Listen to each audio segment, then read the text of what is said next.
Welcome back to the deep dive. Today we're tackling something huge, that $1.5 million retirement goal so many Canadians aim for. It really is a common target, isn't it? A big milestone. Absolutely. But the real question, and this is what we're diving into, isn't just how you save it. It's how you use it. Exactly. How you actually retire comfortably with that sum, Yeah. right here in Canada. We'll unpack the key players, OAS, CPP, your RRSPs, TFSAs.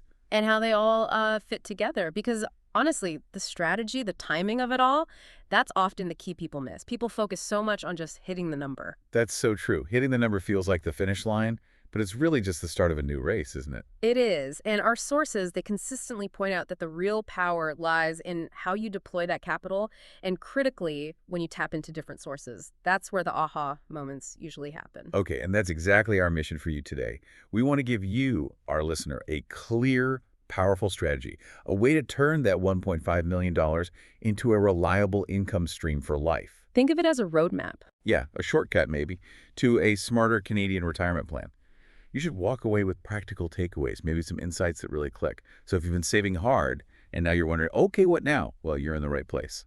Definitely. Because accumulation is one thing, but the distribution, the sequencing of how you use your assets in retirement, that's where the magic happens. It shapes how effectively that money serves you for, decades. Right. Okay, let's get concrete then. Imagine you've done it. You've worked hard, saved diligently. You hit that $1.5 million. Maybe you're 58, maybe 60. You're ready to retire. What's the absolute first strategic move? Because instinct might say one thing, but the data might point somewhere else. That's a pivotal moment, absolutely. And it immediately brings up the crucial quality of timing, specifically around your government pensions. CPP and OAS. Exactly, CPP and RRSP. Our sources are really emphatic about this. When you decide to start taking them it's fundamental. It's not just a small detail. So the instinct might be, great, I'm 65, time to collect. But you're saying maybe hold off. That's often the default, yeah. But there's a much more strategic path if long-term security is the goal. Okay, I'm intrigued. What is this path? The core strategy, the big one, is to delay taking both your Canada pension plan and your old age security. Delay. Okay, beyond 65. Yes, and not just by a year or two. The really significant financial boost, according to all the analysis, comes from delaying these right until age 70. Age 70, wow. So waiting that extra 5 years, what does that actually do to the payments? Is it a big difference? It's a very big difference. The numbers are quite compelling, actually. Delaying CPP to 70, that can mean an increase of up to 42% in your monthly payments. 42%? Yep, for life. And for OAS, delaying to 70 can boost it by up to 36%. Again, for life. These aren't small adjustments. Okay, 42% on CPP, 36% on OAS, just by waiting. That feels like a massive lever to pull for guaranteed income later on. It almost sounds like a no-brainer for securing that foundation. It really is foundational. And the crucial thing to grasp here, the nature of these increased payments, is that they are guaranteed. And importantly, they're inflation-protected income for life. Guaranteed and inflation-protected. Think about that. When you're in your 70s, 80s, maybe beyond, other assets might go up and down with the market, right? Sure. Or you might just want less hassle managing things. These enhanced pensions, they provide this incredibly strong, secure, rising income floor. It's like built-in insurance against living a long time and against inflation. Huge peace of mind. That makes total sense for long-term security. I mean, who wouldn't want that kind of guaranteed boost? But, okay, the obvious question pops up immediately. Delaying CPP and OAS to 70 sounds great for your 70s and 80s, but what do you actually live on? Between, say, 60 and 70, that's a decade. Where does the money come from? Excellent question, and a very practical one. This is exactly where the RRSP Meltdown Strategy comes in. It's designed precisely to bridge that income gap. RRSP Meltdown. Oh. Okay. Sounds dramatic. What does it mean? It's quite strategic, actually. It means you gradually, intentionally draw down your RRSP during that specific decade. Ages 60 to 70. Ah, okay. So instead of just letting the RSP sit there and grow, which might increase taxes later, right? You actively use it as income early in retirement. Exactly. That feels a little counterintuitive, maybe. We're always told, let it grow, let it grow. What's the hidden benefit here? It can feel counterintuitive, I agree. But there are two really powerful benefits working together here. First, the obvious one. It provides the income you need. Right, to live on. To live on between 60 and 70, maintain your lifestyle, cover expenses, while you let those government pensions get bigger in the background, you're basically funding your own early retirement years. Okay, that makes sense. Benefit 1, Yes. income now. What's benefit 2? That's the optimization part, I guess. It's the optimization, yes. Benefit 2 is all about tax efficiency. By drawing down your RRSP gradually in your 60s, you are deliberately reducing its size before it has to convert to a RIF. Which happens automatically at 71. Right.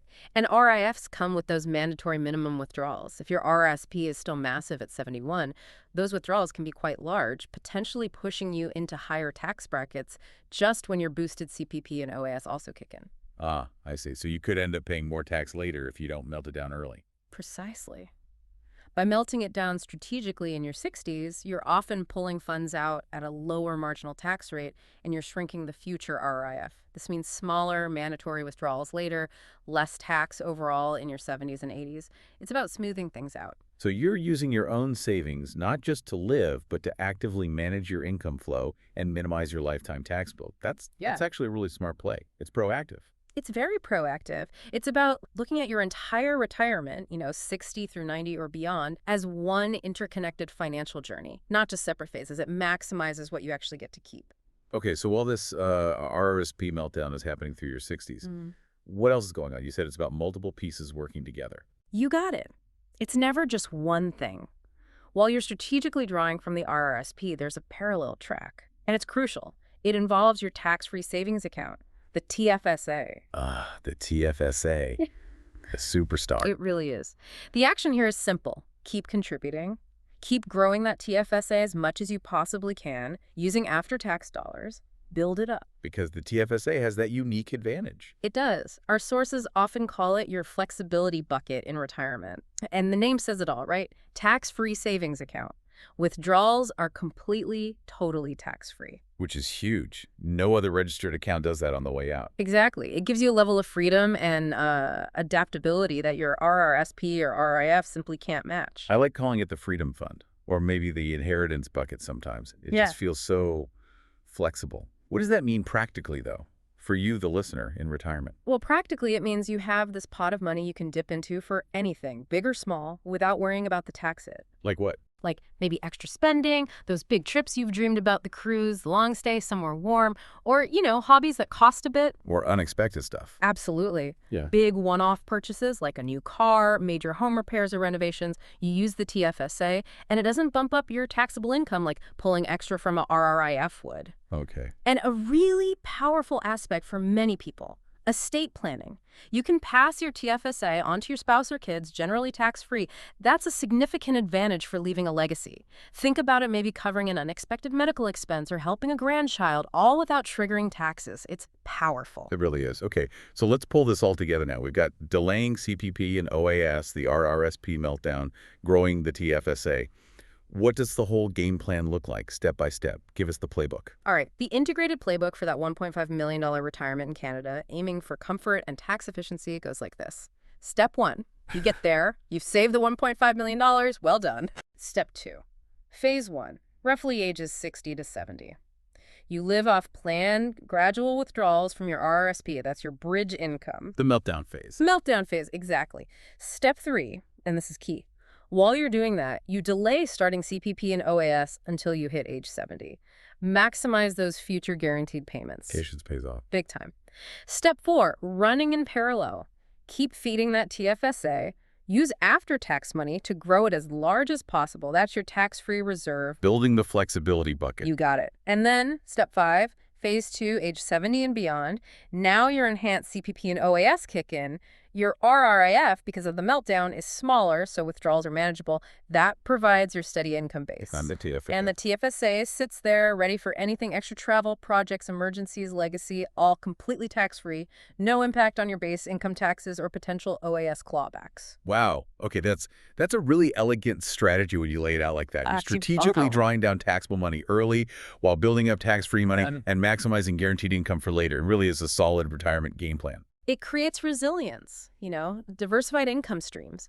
You're not overly reliant on just market returns or just government pensions. It builds a robust financial ecosystem for those later years. Okay, this sounds fantastic on paper. The numbers work, the strategy is smart. But let's bring it back down to earth. What about lifestyle? Forget the spreadsheets for a second. Does $1.5 million managed this way actually feel like a comfortable retirement? Does it deliver the dream?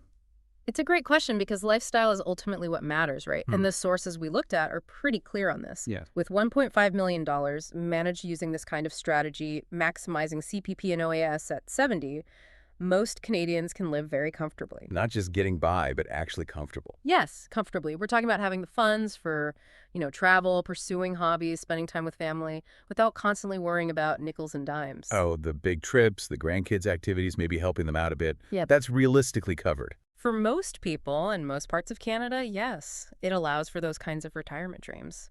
Taking that European river cruise, setting up the workshop, maybe funding some further education for yourself or helping family, it really does remove a lot of the financial stress. What I really like about this whole approach is the balance it strikes. It lets you spend maybe more freely, feel less guilty about it in your 60s when you're likely healthier and more active. Because you've locked in those higher guaranteed income streams for your 70s and 80s. It feels like enjoying today while securing tomorrow. That's the perfect way to put it. It ensures you can actively enjoy those early retirement years, the go-go years perhaps, while methodically setting yourself up for steady, secure income in the slow-go or even no-go years later on. It's building that bridge to a comfortable future every step of the way. So for you listening, if you're aiming for that $1.5 million, or maybe you're already there, remember this. Hitting the number is huge, but it's the strategy that truly unlocks the retirement. Absolutely. It's not just the pile of money, it's how you make it work for you. Plan those RRSP withdrawals, use the government programs, wisely delay them, and keep building that TFSA. That really is the blueprint for retiring smart in Canada. And maybe as you think about your own plans, consider this.